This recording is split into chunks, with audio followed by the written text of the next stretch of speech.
حضور پاک صلی اللہ تعالیٰ علیہ وسلم کا جسم مبارک ابھی حجرے میں رکھا ہے، صحابہ موجود تھے، اختلاف اس بات پر ہوا کہ حضور صلی اللہ تعالیٰ علیہ وسلم کو غسل دیا جائے گا کہ نہیں دیا جائے گا۔ بات تھی، آدھے صحابہ یہ کہتے تھے کہ حضور صلی اللہ تعالیٰ علیہ وسلم کو غسل دیں جیسے سارے لوگوں کو غسل دیا گیا ہے، غسل موت کے بعد جو غسل ہے۔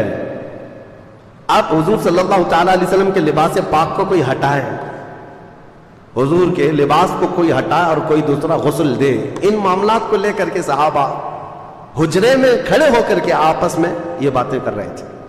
یہ اختلاف مذموم نہیں، محمود تھا۔ بعض کہہ رہے تھے غسل دیا جائے، بعض صحابہ کہہ رہے تھے نہیں، نبی پاک صلی اللہ تعالیٰ علیہ وسلم نور علی نور، اللہ کے رسول صلی اللہ تعالیٰ علیہ وسلم اسی حالت میں دنیا سے جائیں گے۔ صحابہ میں یہ بات ابھی چل رہی تھی، حدیث شریف ہے، صحیح حدیث ہے بخاری کی بھی، کہ اچانک وہ حجرے میں جتنے کھڑے صحابہ تھے، چھوٹا حجرہ تھا، بہت سارے لوگ اندر آ نہیں سکتے تھے، جتنے صحابہ کھڑے تھے وہ کہتے ہیں ہم کو غنودگی طاری ہوئی، نیند آ گئی، آنکھیں جھپکی اور سب کے سب وہاں پر اونگنے لگے۔ تھوڑی دیر جھپکی آئی، پھر آنکھیں کھلی تو دیکھتے ہیں حضور کو غسل دیا ہوا، نبی پاک صلی اللہ تعالیٰ علیہ وسلم غسل شدہ ہیں، پانی کے قطرات ٹپک رہے ہیں، مسئلہ حل ہو گیا، اب لڑنا کسی بات پر نہیں تھا۔ دوسرا اختلاف اس بات پر ہوا کہ نبی پاک صلی اللہ تعالیٰ علیہ وسلم کو کہاں دفن کیا جائے۔ بعض صحابہ کہتے تھے مکہ میں لے جائیں، ان کا آبائی وطن ہے۔ بعض کہتے 30,000 کے قریب انبیاء اکرام بیت المقدس کے آس پاس دفن ہیں، حضور صلی اللہ تعالیٰ علیہ وسلم کے بھائی ہیں سارے انبیاء، وہاں لے جا کر کے دفن کریں۔ اور بعض صحابہ کہتے نہیں، ہم مدینے سے باہر نہ لے جائیں۔ یہ اختلاف تھا، 3 جماعتیں تھیں۔ پھر سیدنا ابو بکر صدیق رضی اللہ تعالیٰ عنہ سے یہ حدیث آپ نے سنا ہی کہ میرے آقا صلی اللہ تعالیٰ علیہ وسلم نے اپنی زندگی میں فرمایا تھا اللہ کے ہر نبی کو وہیں دفن کیا جاتا ہے جس جگہ ان کی روح قبض کی جاتی ہے۔ مسئلہ حل ہو گیا۔ فرمایا کہ حضور صلی اللہ تعالیٰ علیہ وسلم کی روح پاک یہاں قبض کی گئی، حضرت عائشہ کے مکان میں، تو اب یہیں دفن ہوں گے۔ اس بات کا بھی خلاصہ ہوا۔ اب ان کے بعد حضور اکرم صلی اللہ تعالیٰ علیہ وسلم کی تدفین کے بعد نماز جنازہ کے بارے میں بہت سارے لوگ پوچھتے ہیں، حضور کی جنازے کی نماز کیسے ہوئی؟ وہ ایک ساتھ جمع غفیر کے نماز ادا نہیں کی گئی تھی، بلکہ حضور صلی اللہ تعالیٰ علیہ وسلم کے جسم پاک کو حجرے میں ہی رکھا گیا تھا، اور صحابہ کی ایک ایک جماعت آتی تھی، نماز پڑھتی تھی اور چلے جاتے تھے۔ بلکہ یہ نماز جنازہ، اس نماز جنازہ کے بارے میں بھی صحابہ میں باتیں ہوئی کہ کون پڑھے گا، کون پڑھائے گا، کس طرح۔ اب اس میں پھر حضور کی ہی ایک روایت، حدیث صحابہ نے سنائی کہ اللہ کے نبی نے فرمایا کہ تم سب کے سب میرے حجرے سے باہر چلے جانا۔ سب سے پہلے حضور صلی اللہ تعالیٰ علیہ وسلم کے جسم اقدس کے پاس نماز جنازہ کے لیے کوئی اور نہیں، جبرائیل امین آئیں گے، سید الملائکہ حاضر ہوئے فرشتوں کی جماعت کے ساتھ۔ پھر ان کے بعد حضرت میکائیل علیہ السلام، پھر حضرت اسرافیل علیہ السلام، پھر حضرت عزرائیل علیہ السلام، انہوں نے نمازیں ادا کی فرشتوں کی جماعتوں کے ساتھ۔ اور ان کے جانے کے بعد پھر حضرت ابو بکر صدیق اندر آئے صحابہ کی جماعت کے ساتھ، پھر ایک کے بعد دیگر صحابہ داخل ہوئے اور سبوں نے اپنی اپنی نمازیں ادا کی۔ اب یہاں ایک مسئلہ بتاؤ، نماز جنازہ جو ہوتی ہے وہ میت کی بخشش اور اس کی مغفرت کی دعا کے لیے ہوتی ہے۔ اب رسول پاک صلی اللہ تعالیٰ علیہ وسلم کی نماز جنازہ پڑھنے والے حضور کے لیے مغفرت کی دعا کرنے گئے تھے، حضور کی بخشش کا سوال کرنے گئے تھے۔ ارے وہ رسول جو ہاتھ نہ اٹھائے تو قیامت میں کسی کا حساب نہ ہو۔ نماز جنازہ 2 طریقے کی ہے، اسی لیے فرمایا گیا نماز جنازہ میں حاضر ہو جاؤ۔ تمہاری کثرت جو ہوگی، تمہاری جماعت ہوگی، تم اس کی مغفرت کی دعا کرو گے، اللہ میت کو معاف کر دے گا۔ ایک روایت اور فرمایا اگر کوئی بہت نیک انسان کا انتقال ہوا تب بھی جنازہ پڑھو، اس لیے کہ جتنے شریک ہوں گے ان کے گناہ معاف ہو جائیں گے۔ تو وہاں یہ مسئلہ بھی حل ہے۔ رسول کریم صلی اللہ تعالیٰ علیہ وسلم کے نماز جنازہ میں جو گئے تھے وہ سب کے سب مستفیض ہو کر کے آئے، حضور سے انوار و برکات لے کر کے آئے۔ دفن کی بات، بدھ کے دن حضور صلی اللہ تعالیٰ علیہ وسلم کی تدفین ہوئی، 2 دن کے بعد، پیر کے بعد سے لے کر کے بدھ کے دن تک نبی پاک صلی اللہ تعالیٰ علیہ وسلم کے کثیر صحابہ تھے، نماز پڑھنے میں ہی یہ وقت نکلتا رہا۔ اور تدفین کے بعد اب جو معاملہ سب سے پہلے درپیش ہے مسلمانوں کی امامت کا، مسلمانوں کی عمارت کا، حضور کے جاتے ہی اختلافات اس قدر ہو گئے تھے باہر صحابہ میں دیگر لوگوں میں جو نفس پرست لوگ تھے، کچھ تو نبوت کا جھوٹا دعویٰ بھی کر بیٹھے ہیں۔ حضور کے جاتے ہی اسود عنسی نام کا ایک شخص کھڑا ہوا، مسیلمہ کذاب ایک شخص کھڑا ہوا، اور لوگوں میں کثرت سے وہ اپنا انفلوئنس بڑھاتے ہوئے، اثر و رسوخ بڑھاتے ہوئے لوگوں کو اپنی طرف مائل کیا، میں اور سچا رسول ہوں، میں اور سچا نبی ہوں، ایسا سہولت دینے لگا۔ تو سہولت کے پیچھے بھاگتے ہیں وہ ایسے نبیوں کے پیچھے بھاگتے ہیں۔ شریعت حضور صلی اللہ تعالیٰ علیہ وسلم کی، اسی لیے مسلمانوں ہمیشہ یاد رکھو کہ اگر تم تن آسانی چاہو گے تو شیطان کسی بھی گڑھے میں لے جا کے تمہیں گرا دے گا۔ تم ہمیشہ یہ یاد رکھو میری طبیعت چاہے یا نہ چاہے، جو میرے مصطفیٰ کی شریعت ہے وہی حق ہے۔ لوگ آتے ہیں بیوی کو 3 طلاق دے دیا، ہم نے بتا دیا ہے کہ ہو گئی ہے، پھر وہ ایسا کوئی مولوی ڈھونڈتے ہیں جو اس سے کہے کہ نہیں ہوئی، ابھی رہ سکتا ہے۔ وہ ڈھونڈتے رہتے ہیں کہیں نہ کہیں سے، سہولت چاہتے ہیں، جبکہ صحیح احادیث اور صحیح قرآن کی آیات سے جو مسئلہ مل گیا تو اس کے بعد اپنی خواہشات کو ختم کر دو، یہی شریعت ہے۔ اور لوگوں کو آسانی چاہیے، روزے میں بھی کوئی 1 گھنٹہ پہلے افطار کرنے کی پرمیشن دینے لگ جائے تو اس کے بھی بہت سارے مرید بن جائیں گے کہ ہمارے یہاں کنسیشن ہے۔ بہت سارے ایسی جگہوں پر بنتے بنتے فرقے اسی لیے بن گئے شیطان کہ وہ اعلی کار بن جاتے ہیں، شیطان ان کو لے جاتا ہے۔ وہ جھوٹے نبی جو پیدا ہوئے تھے حضور کی وفات کے فوراً بعد، وہ ایسی ہی سہولتیں بانٹ رہے تھے کہ ہمارے ہاں ایسا ہے، ہمارے ہاں اتنی نمازیں نہیں، ہمارے ہاں اتنی زکوٰۃ بھی نہیں دینی، آؤ پیچھے چلو، جہاں جنگ میں غنیمت کا مال آئے گا وہ سب بانٹیں گے ہم۔ وہ الیکشن کی طرح ایک پارٹی اتنا اعلان کرے، دوسری پارٹی اس سے زیادہ اعلان کرے، ایک کہے بجلی فری تو دوسرے کہے عورتوں کو ٹکٹ فری۔ یہ لوگوں کو بہلانے اور پھسلانے کے جو ترغیبی انعامات ہوتے ہیں۔ میرے عزیزو ایک بات یاد رکھنا، شریعت مصطفیٰ صلی اللہ تعالیٰ علیہ وسلم میں اگر کوئی اس طرح کی چیزیں لائے تو اس کو نکال کر پھینک دینا، اگر کانٹوں پر بھی چلنا پڑے تو مجھے وہی راستہ پسند ہے جو میرے مصطفیٰ کریم کا ہے، وہی راستہ ہے۔ اب حضور اکرم صلی اللہ تعالیٰ علیہ وسلم کی تدفین کے بعد جو سب سے اہم معاملہ تھا وہ امامت کا تھا، خلافت کا تھا۔ اب کون امیر ہوگا، کون امام ہوگا مسلمانوں کا، یہ ایک ایسی سچویشن تھی صحابہ کے لیے کہ اگر یہ فوری طور پر حل نہیں ہوتا تو دشمنان اسلام ان کی جماعتوں کو ٹکڑے کر دیتے۔ صحابہ اکرام کے دشمن کم نہیں تھے، یہ لڑ رہے تھے، مسلسل لڑ رہے تھے۔ کتنے بازنطینی حکومتیں، ایرانی حکومتیں، رومی حکومتیں سب ان کے دشمن بنی بیٹھی ہوئی تھیں، ساسانی حکومتیں، بہت ساری حکومتیں ان کی دشمن بنی بیٹھی ہوئی ہیں۔ اگر ایسے میں ان کا کوئی امیر نہیں ہوتا، اگر کوئی ان کا خلیفہ نہیں، اگر امام نہیں ہوتا تو پھر دوسری حکومتوں کو مدینے پر چڑھائی کرنے میں ذرا برابر وقت نہیں لگتا۔ اور پھر پلس ہوا کیا ہے، کچھ تو لوگ مرتد ہو رہے تھے۔ مرتد کہتے ہیں اسلام کو چھوڑ کر پھر جانا۔ کچھ لوگ زکوٰۃ کے منکر بن گئے، کہا ہم زکوٰۃ نہیں دیں گے، اور رسول اللہ کے زمانے میں دیتے تھے اب نہیں دیں گے، وہ پھر گئے، مرتد ہو گئے۔ اور کچھ وہ اسود عنسی، طلحہ بن خالد خویلد، اور اس کے علاوہ مسیلمہ کذاب جیسے جھوٹے نبی۔ ارے جھوٹے نبیوں کی ایسی تعداد بڑھتی جا رہی تھی کہ ایک عورت بھی نکل آئی اس میں کہ میں بھی نبی ہوں، اور نبوت کا دعویٰ کرتے کرتے وہ جا کر مسیلمہ کذاب، وہ بھی نبوت کا دعویٰ کیا تھا، اس سے جا کے شادی بھی کر لی۔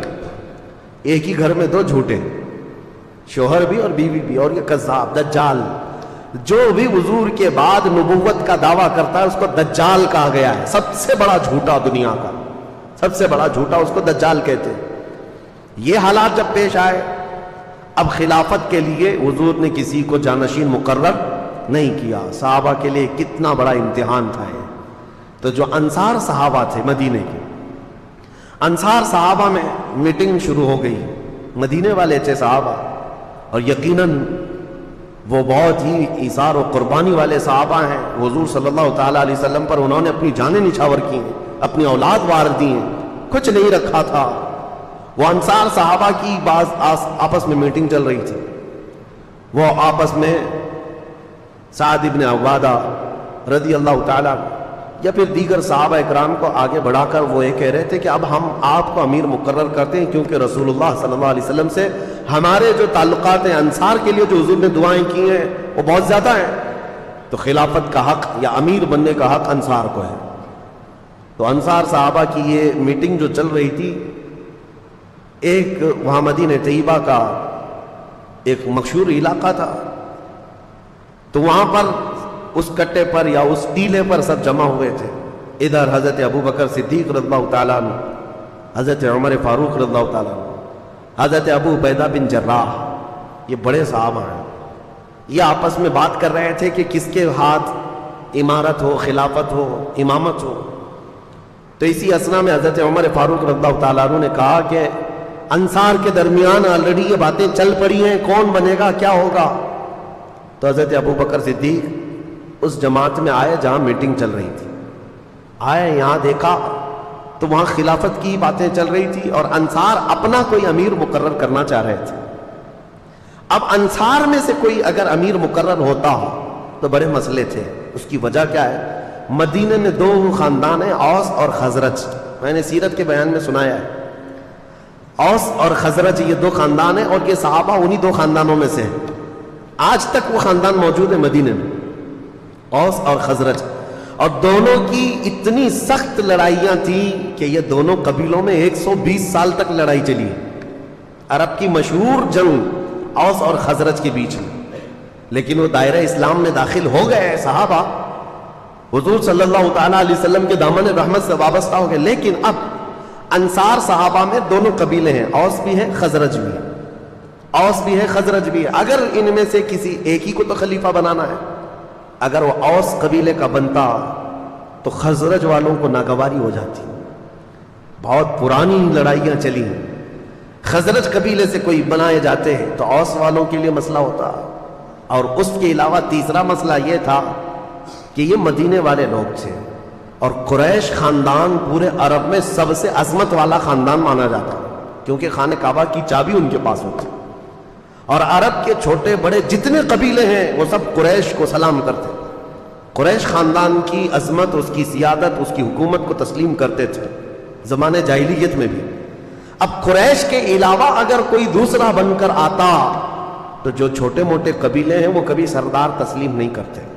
عربوں کے اندر یہ رواج، عرب قبیلے اور پھر مکہ میں رہنے والے دوسرے قبیلے اوس اور خزرج کے کسی کو امیر وہ نہیں قبول کر پاتے۔ حضرت ابو بکر صدیق کی دانائی تھی، دور اندیشی تھی، وہ سب حالات جانتے تھے، سیاست اسی کو کہتے ہیں، اصل سیاست۔ اس کے بعد حضرت ابو بکر صدیق آئے، ثقیفہ بنی ساعدہ جو علاقہ ہے وہاں پر، وہ جو ٹیلہ ہے وہاں پر سارے انصار صحابہ تھے، کھڑے ہو کر حضرت ابو بکر صدیق نے خطبہ دیا، وہ ایسا خطبہ تھا سب کے رونگٹے کھڑے کر دیے۔ ابھی ابھی حضور کے جانے کا غم تازہ تھا، اور سارے صحابہ جانتے تھے سب سے زیادہ حضور کے ساتھ رہنے والے حضرت ابو بکر ہی تھے۔ حضرت ابو بکر نے یہ نہیں کہا اے لوگوں میں خلیفہ بننے آیا ہوں، نہیں، ایک جملہ بھی نہیں فرمایا۔ یہاں میں تاریخ کی سچائیاں آج رکھ رہا ہوں آپ کے سامنے، ان جھوٹے کالے لوگوں کے اوپر یہ زناٹے دار تھپڑ ہے جو حضور سیدنا ابو بکر صدیق پر انگلیاں اٹھاتے ہیں، غصب کر کے خلافت لے لیا، نہیں۔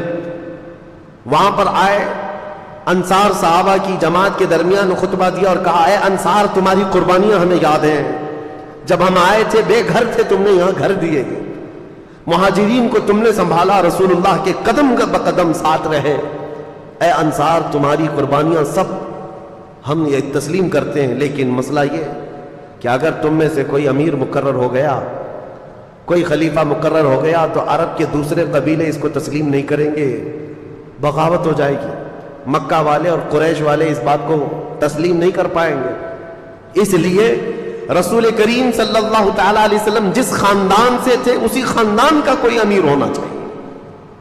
مسئلہ حل ہو گیا۔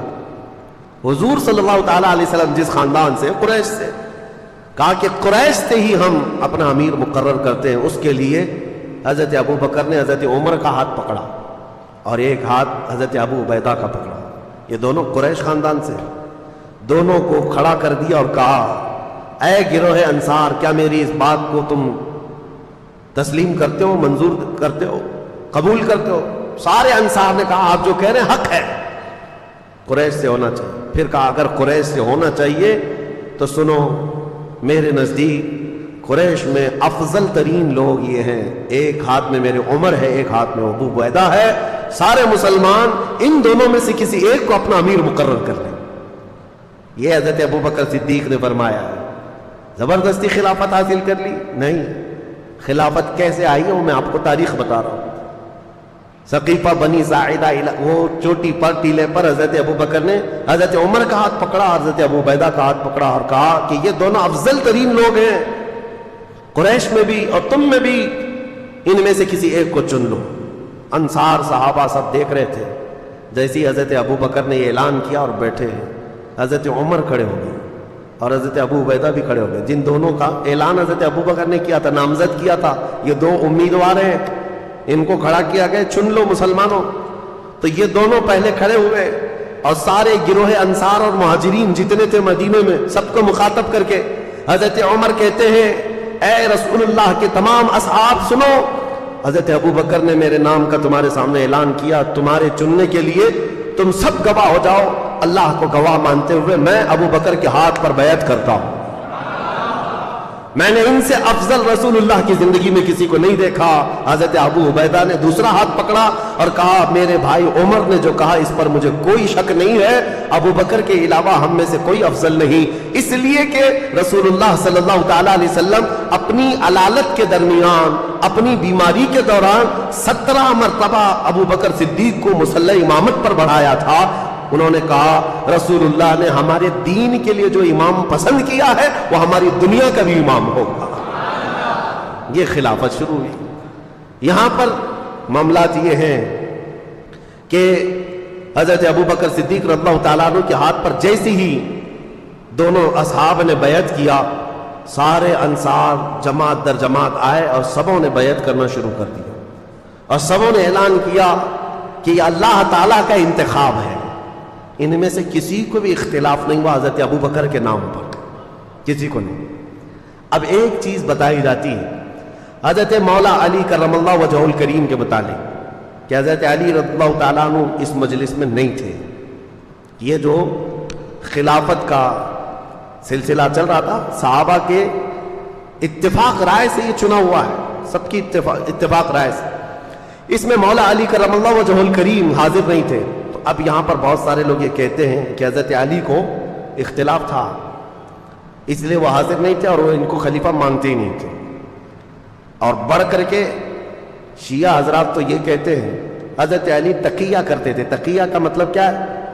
حالات سے اصل چیز کو دل میں چھپا کر کے رہنا، یعنی حاکم اگر سخت ہے تو کچھ باتیں اپنے دل میں چھپا کر کے اس کی مرضی کے مطابق کام کرتے رہنا، اس کو تقیہ کہتے ہیں۔ یہ کرتے ہوں گے مولا علی کے بارے میں تم سوچتے ہو؟ حیدر کرار جس کی شمشیر کا کوئی جواب نہ ہو، وہ دل میں چھپا کر کے کوئی بات عمل کرے گا؟ ہرگز نہیں، ہم اس بات کو تسلیم نہیں کرتے۔ ہاں اب ہم یہ بتا سکتے ہیں کہ حضرت علی کرم اللہ وجہہ الکریم خود روایت میں آپ کو بتاؤں، حضرت علی رضی اللہ تعالیٰ عنہ کی روایت کیا ہے خلافت کے معاملات میں۔ یہ معاملات ہوئے تقریباً 6 مہینے گزر گئے، حضرت علی رضی اللہ تعالیٰ عنہ خود حاضر ہوئے، حضرت ابو بکر صدیق رضی اللہ تعالیٰ عنہ کے ہاتھ میں ہاتھ رکھ کر کے آپ نے بیعت کی۔ اب سنیے حضرت علی کیوں نہیں بیعت کی، 6 مہینے کیوں گزرے؟ ہر ایک کے کچھ نہ کچھ اسباب ہوتے ہیں، وجوہات ہوتے ہیں۔ یہ مسئلہ میں اور آپ کیوں پوچھیں کہ حضرت علی کیوں نہیں آئے تھے؟ میرے اور آپ کے پوچھنے سے بہتر تو یہ ہے کہ حضرت ابو بکر صدیق خود ہی پوچھ چکے ان سے کہ علی اتنے دن کیوں نہیں آئے۔ مسئلہ اب صاف ہو جائے گا، جن کا معاملہ ہے وہ خود ہی سوال کر چکے ہیں۔ سنو، حضرت علی کرم اللہ وجہہ الکریم، آپ سے کسی نے کہا کیا آپ ابو بکر سے اپنے آپ کو افضل کہتے ہیں؟ کیا آپ اس خلافت کے اپنے آپ کو حقدار سمجھتے ہیں جس کی وجہ سے آپ نے بیعت نہیں کی؟ سیدنا مولا علی کرم اللہ وجہہ الکریم نے فرمایا ایسی کوئی بات نہیں، میں نے یہ عہد کر لیا تھا دل میں کہ جب تک جو وحی نازل ہو رہی تھی قرآن پاک، حضرت ابو بکر صدیق کی خلافت کا ایک اہم کام میں آپ کو بتاؤں، اہم کام، آپ جامع القرآن ہیں۔ قرآن پہلے پتوں پر لکھا ہوا تھا، چمڑوں پر لکھا ہوا تھا، پتھروں پر لکھا ہوا تھا، کیونکہ 23 سال تک قرآن اترتا رہا اور سب صحابہ کے پاس الگ الگ جگہ پر تھا. یہ حضرت ابوبکر صدیق کے زمانے خلافت میں قرآن کو جمع کرنے کا کام شروع ہوا, اور حضرت ابوبکر صدیق نے اپنی خلافت کے زمانے میں قرآن کو جو جگہ جگہ ادھر ادھر تھا سب کو جمع کر لیا. اب سنو, یہ حضرت ابوبکر صدیق کی خلافت کا اہم کارنامہ ہے. اب یہ بات میں کیوں کہہ رہا ہوں؟ اس لیے کہ حضرت علی نے فرمایا, عرض کی, سنو, حضرت ابوبکر صدیق نے جب یہ کہا تو آپ نے فرمایا, میں نے یہ قسم لے لی تھی, میں نے یہ عہد کر لیا تھا کہ جب تک اللہ کا کلام قرآن ایک جگہ جمع نہ ہو جائے میں کسی کے ہاتھ پر بیعت نہیں کروں. مقصد اس کے علاوہ اور کچھ نہیں تھا, لیکن بہت سارے کھٹملوں کو پتہ نہیں کیا کیا چیزیں مل جاتی ہیں. اس لیے نہیں کیا تھا, اس لیے نہیں کیا تھا, اختلافات ہوئے تھے, فلاں ہوئے تھے, نعوذ باللہ. اصل وجہ یہ حضرت علی کرم اللہ وجہہ الکریم, امام جلال الدین سیوطی نے بھی اس روایت کو بیان کیا, اور تاریخ الخلفاء میں آپ نے اس چیز کو صاف بیان فرمایا کہ حضرت علی رضی اللہ تعالیٰ عنہ جب آپ کی وفات ہوئی تھی, شہادت ہوئی ہے کوفہ میں, اس وقت بھی آپ سے کہا گیا تھا کہ آپ اپنا جانشین کسی کو مقرر کریں گے, کسی کو خلیفہ بنائیں گے. تب بھی مولا کائنات علی مرتضیٰ رضی اللہ تعالیٰ عنہ نے یہ فرمایا تھا کہ جب رسول اللہ نے اپنے بعد کسی کو جانشین مقرر نہیں کیا تو میں کسی کو کیسے کروں. یہ اس بات کی علامت ہے کہ سیدنا علی کرم اللہ وجہ الکریم حضرت ابوبکر صدیق کی خلافت پر متفق رہے, اور ان کی خلافت میں, ان کی امامت میں نمازیں بھی ہوتی رہیں. دیکھیں, میں سب سے پہلے کہہ رہا ہوں کہ سنیوں کا مجمع ہے, اختلافات صحابہ کو ذکر کرنا بھی نہیں چاہیے. اس سے تمہارا لینا دینا کیا ہے؟ تم میاں یہ پوچھو نماز میں فرض کتنے, واجبات کتنے, نماز کی مکروہات یا فاسد ہونے کے طریقے کیا کیا ہیں, روزہ, زکوٰۃ, یہ تم اپنی ضروریات دین کو پوچھو. تم یہاں بہت بڑے تاریخ دان بن کر کے فیصل بھی بن جاتے ہو ساتھ میں کہ نہیں وہ ایسے نہیں تھے, یہ صحیح نہیں تھے, وہ نہیں صحیح تھے. اٹکل پچو مار رہے 1400 سال کے بعد پیدا ہو کر کے. سوشل میڈیا کا دور ہے, ہم نے بہت سارے ایسے برساتی محققوں کو دیکھا ہے. ہاں, محقق تحقیق کرنے والے, ریسرچ اسکالر, تو یہ برساتی مینڈکوں کی طرح ہے. یہ نئے نئے آئے اور انہوں نے ریفرنس اور لوگوں کے سامنے نمبرنگ کے ساتھ کچھ باتیں رکھ رکھ کر کے لوگوں کو یوں ورغلایا ہے کہ اصل یہ بات ہے, تم کو لوگ یہ پٹی پڑھا رہے ہیں. میرے عزیزو, یہ دین اسلام ہے, پٹی پڑھانے سے چلنے والا ہے نہیں. دین اسلام اپنی حقانیت کی بنیاد پر صبح قیامت تک چلے گا, صبح قیامت تک چلے گا. بعض تو ایسے جاہل آئے ہوئے ہیں محققین کے نام پر جو علماء سے تمہیں برگشتہ کر رہے ہیں, دور کر رہے ہیں. سارے علماء سے دور ہو جاؤ. علماء ممبروں پر بیٹھ کر کے جھوٹی باتیں کہتے ہیں, تو نوجوان طبقہ آج کا, کالجز کا, یونیورسٹیز کا, وہ اکثر علماء کے بارے میں بدگمانی کرتے چلے گئے. امام غزالی رحمۃ اللہ تعالیٰ علیہ کی بات میں تمہیں یاد دلا دوں, اللہ تبارک و تعالیٰ جب کسی کو گمراہ کر کے ذلیل موت دینا چاہے تو سب سے پہلے اس کو علماء کی گستاخی میں لگاتا ہے. وہ بندہ وہاں سے شروعات کرتا ہے اور اس کے بعد وہ بدگمانی اس کی بڑھتی چلی جاتی ہے علماء کے بارے میں, مدارس اسلامیہ کے بارے میں, کہ مولوی لوگ ایسے ہی ہوتے ہیں. تمہیں پتہ ہے کہ دین کہاں سے کہاں تک آیا ہے. تم کو الف با جو پڑھنا آتا ہے آج, یا اگر علماء نہ ہوتے ان کے وسیلے کے بغیر تم کہاں سے دین سیکھتے؟ میرے عزیزوں, انٹرنیٹ پر سارا قرآن ہے, پڑھنے کے طریقے سب کچھ موجود ہے, لیکن کوئی تو پڑھا رہا ہوگا نا انٹرنیٹ پر بھی. بے واسطے خدا کچھ عطا کرے, ایسا نہیں ہے. اس لیے یہ تمام چیمی گوئیوں سے اپنے آپ کو باز رکھو, اور دین جو ہے ڈاکٹروں سے, انجینئروں سے, وکیلوں سے اب سیکھنے لگ گئے لوگ, علماء کو چھوڑ کر کے. اسی وجہ سے گمراہی کے دروازے کھلتے چلے گئے. اور عام نوجوان کو دیکھو تو یہ فرق کرنے بیٹھا ہے, فرق کرنے بیٹھا ہے. کوئی آ کر کے سوال کرتا ہے, سرکار غریب نواز افضل تھے کہ غوث پاک افضل تھے؟ تجھے کیا فرق پڑتا ہے؟ ان کی افضلیت کے متعلق, ان کے مقامات اور مراتب کے متعلق وہ صرف اس بات کے لیے سوال کر رہا ہے کہ دونوں میں سے کسی ایک کا درجہ گھٹا کر کے سوچے, کسی ایک کا درجہ گھٹا کر کے بتائے. اللہ نے 2 آنکھیں دی ہیں, دونوں کا مقام برابر ہے, دونوں آنکھیں تمہاری برابر کی دیکھتی ہیں. کبھی تو آج تک تم یہ نہیں باتیں کرتے. بہرحال جن کے مقامات اور جن کی فضیلتیں بیان ہوئی ہیں وہ ہم بیان کریں گے, لیکن یہ کمپیریزن میں اس طرح کسی کو گھٹا کر بیان کرنا جائز نہیں.